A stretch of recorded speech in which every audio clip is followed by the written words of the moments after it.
wrong now?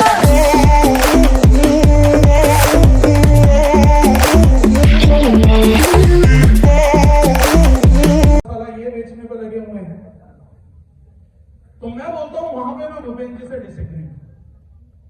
उनको जागरूकता नहीं करनी, उनको व्यापार करना है। वो मूवीज बनाते हैं तो इसलिए नहीं बनाते कि हम कुछ सीख पाए, इसलिए नहीं करते वो मूवीज करते हैं ताकि वो कुछ कमा पाए, चाहे उसमें उन्हें फुहड़ता दिखानी पड़े, चाहे एक्शन दिखाना पड़े, चाहे चीप कॉमेडी दिखाना पड़े, चाहे उन्हें माँ बाप के खिलाफ खड़े बच्चे दिखाने पड़े या बच्चों के खिलाफ खड़े माँ बाप दिखाने पड़े, उन्हें बागबान दिखानी पड़े या श्रवण कुमार दिखाना पड़े। बॉलीवुड एक बिजनेस है जिन्हें कोई फर्क नहीं पड़ता। इसलिए मैं निजी तौर पर इस जिम्मेदारी से मुक्त करता हूं कि वो हमारे समाज को कहीं आगे लेके जाए, क्योंकि मैंने एक ही चीज देखा है, मेरे को जिन लोगों से तक ये मैसेज पहुंचाना था और जिन लोगों के थ्रू पहुंचाना था, सटीक लोग सही मैसेज सही लोगों तक पहुंचा रहे हैं, और जिन लोगों को ये मैसेज लेके जाना था वो सारे मेरे सामने कुर्सियों पे बैठे हैं और सही लोगों तक ये मैसेज है। बॉलीवुड के 2 रुपए के पीछे भागने वाले लोग कभी जनता को जागरूक नहीं कर सकते। वो लोग जो अपने परिवार के सपनों के लिए, अपने सपनों के लिए, अपने भविष्य के लिए, अपने समाज के भविष्य के लिए भाग रहे हैं, जो स्कूल कॉलेजेस में पढ़ाई कर रहे हैं ताकि उनकी शिक्षा अच्छी हो सके, इसलिए पढ़ रहे हैं ताकि उनके देश का भविष्य अच्छा हो सके, वही इस देश के भविष्य को अच्छा कर सकते हैं। बाकी वो अपना काम परफेक्ट कर रहे हैं। वो रजनीगंधा विमल मसाला बेचने के लायक थे, वो बेच रहे हैं। हमें परमात्मा ने ऑर्गेनिक बेचने के लायक बनाया, हम ऑर्गेनिक बेच रहे हैं। किसी को ड्रग बेचने के लायक बनाया, वो ड्रग बेच रहा है। किसी को बेवकूफ बनाने के लिए लॉटरी बेचने के धंधे में लेके आए, वो लॉटरी बेच रहा है। जिसको परमात्मा ने जो काम दिया था, सब अपनी जगह परफेक्ट काम कर रहे हैं। ये देश हमेशा युवाओं से बदला है, ये देश हमेशा क्रांतिकारियों से बदला है, ये देश हमेशा जागरूकों से बदला है, ये विश्व सदा उन लोगों से बदला है जिनमें बदलाव लाने की ताकत होती है।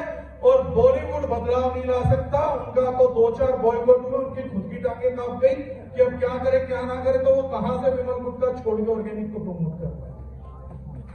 क्लियर है?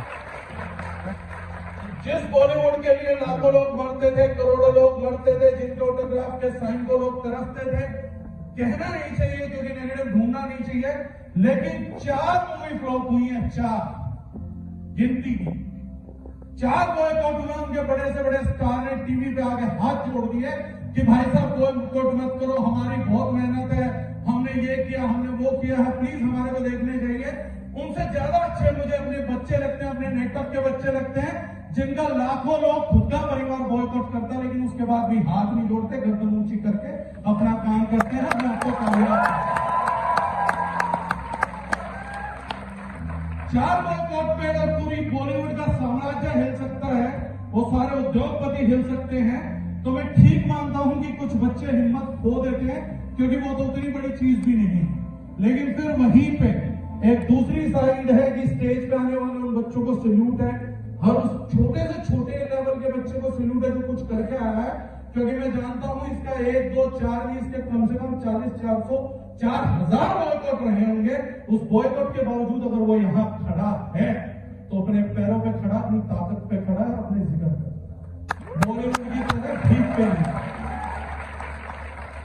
आत्मविश्वास किसी ने बोला था कि मैंने कहा, कई लोगों को, बच्चों को पता है सेल्फ कॉन्फिडेंस क्या है, ओवर कॉन्फिडेंस क्या है। आप यंग एज में, हमें पता नहीं लगता कि हम सेल्फ कॉन्फिडेंट है कि ओवर कॉन्फिडेंट है।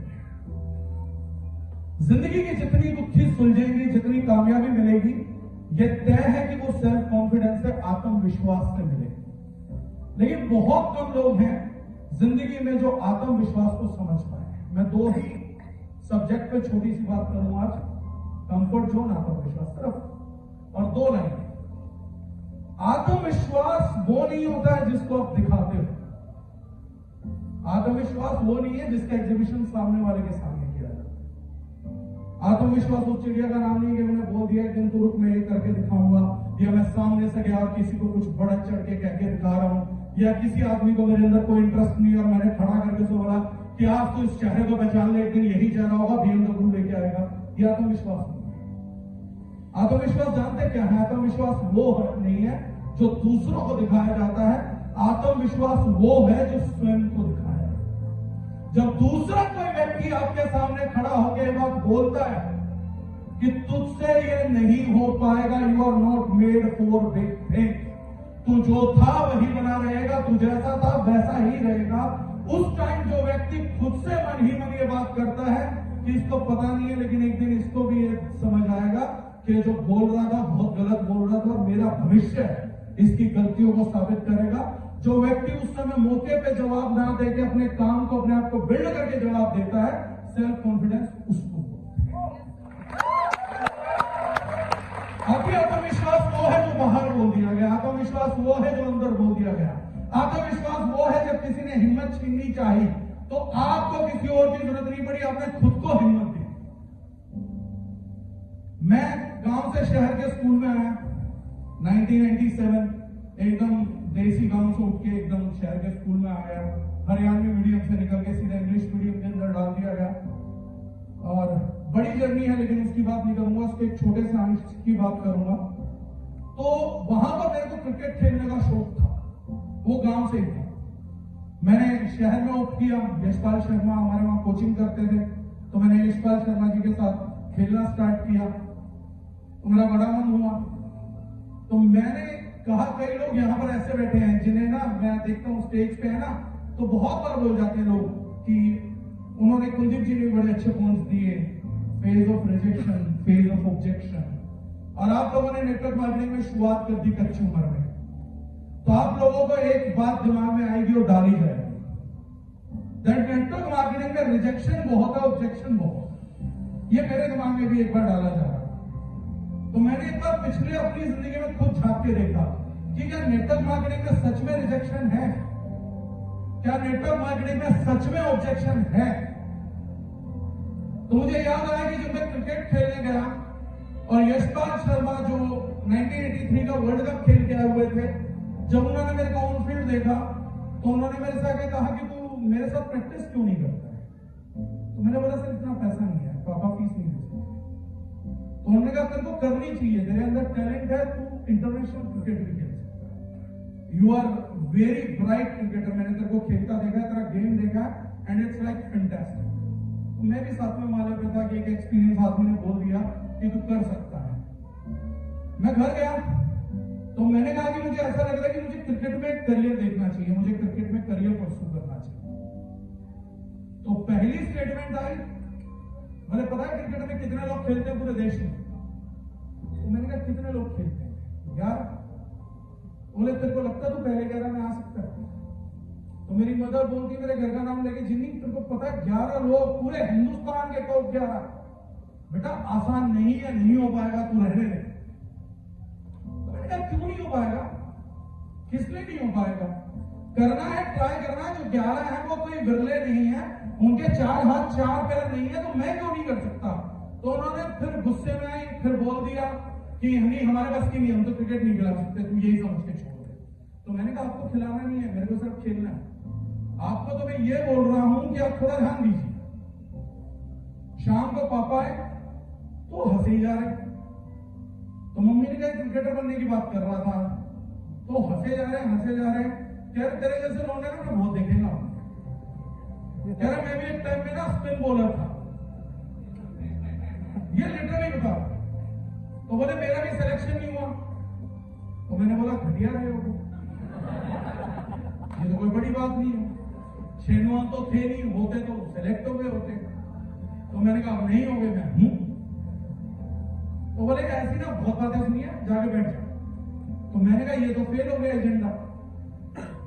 बाई चांस गर्मियों की छुट्टी हो गई, मैं गांव चला गया, तो मैं घर पे गया, तो मैंने कहा क्यों ना मैं एक काम करूं, ताऊ जी को एनरोल कर लेता हूं, ताऊ जी पापा को एनरोल कर लेंगे, तो इस तरीके से मेरी बात बन जाएगी, मेरा काम बन जाएगा। तो अब ताऊ जी तक सीधी बात करने से अच्छा था पहले मैं अपने ताऊ जी के बेटों को अपने भाइयों को एनरोल करूं। तो मैंने अपने भाइयों को बोल दिया, मैंने कहा गांव में जो वो नहीं होता मैच, मैंने कहा वो खेलेंगे और हम अपनी टीम बनाएंगे और मैच देखना तुम सही। मैंने कहा अपने आप आउट कर रहा हूं, तुम चिंता मत करो, मैच जीत जाएंगे। तो उन्होंने कहा नहीं नहीं हमने नहीं खेलना। मैंने कहा खेलो तो सही, मैंने तुम्हें नहीं पता तुम्हारा भाई कल क्रिकेटर बनने वाला है। तो उन्होंने कहा शक्ल देखी अपनी? तो मैंने कहा शक्ल तो उन क्रिकेटरों की भी अच्छी नहीं है जो खेल रहे हैं। तो मैंने कहा शक्ल देख के तो क्रिकेटर बनते भी नहीं है। मैंने कब कहा कि मेरे को मूवी करनी है, तो क्रिकेट खेलने की बात कर रहा हूं। मैंने कहा उसका सिलेक्शन भी शक्ल देख के किया जाता है क्या? तो जब फालतू बात मत कर। मैंने कहा फालतू बात तो तुम कर रहे हो। मैंने कहा मुझे क्रिकेट खेलना, तुम कह रहे हो शक्ल देखी है। बात तो ये फालतू है, मेरी बात थोड़ी ना फालतू। तो हुआ क्या क्लास कि मैं यशपाल शर्मा की कोचिंग में खेलता रहा और अंडर 19 वर्ल्ड कप का सिलेक्शन चल रहा था। मैंने लकीली वो भी क्लियर कर दिया और उस पर गार्जियन के साइन होने थे क्योंकि अब्रॉड जाना था खेलने के लिए। तो मेरे फादर ने साइन दिया। उन्होंने कहा हमें नहीं खिलाना लड़का, क्रिकेटर बनाना ही नहीं। तो आज तक मेरे को एक चीज का दुख है। वो दुख ये नहीं क्रिकेटर नहीं बन पाया, मैं उससे ज्यादा बेहतरीन काम कर रहा हूं। तो क्रिकेटर बनता तो मैं अपनी जिंदगी अच्छी बना सकता था, शायद 2-4 और की बना लेता। लेकिन आज परमात्मा ने मुझे आशीर्वाद दे रखा है कि अगले 10 साल जिया तो मैं क्रिकेटरों से कई बेहतर जिंदगी हर साल बदल दूंगा। तो मुझे आज कोई बनना और मैं कर भी दूंगा क्योंकि उस काम के लिए मैं डेडिकेटेड हूं। मैं क्रिकेट के लिए डेडिकेटेड था तो कर दिया था, पढ़ाई के लिए डेडिकेटेड था तो 2 बार इंडिया को टॉप कर दिया था। इस बार नेटवर्क मार्केटिंग के लिए डेडिकेटेड हूं तो ये भी कर ही दूंगा। इससे पहले भी अपने लिए था तो भी कर दिया था, तो वो तो हो जाएगा, उसमें कोई बड़ी बात। मेरे को अफसोस इस बात का था कि मेरे घर में से सबने इस चीज के लिए मुझे रिजेक्ट किया कि मैं क्रिकेटर नहीं बन सकता। इस चीज का कोई 1% दुख नहीं। दुख किस बात का है? दुख इस बात का है कि किसी ने मुझे खेलते हुए नहीं देखा। सबसे कमाल की बात यह है, जो मुझे खेलता हुआ देख रहा है वो कह रहा है कि सेलेक्ट हो सकता है, और जो खेलता हुआ नहीं देख रहा वो कह रहा अपनी शक्ल देख। क्या इस केस के बाद आपको लगता है कि सच में लोग नेटवर्क मार्केटिंग के लिए नेगेटिव?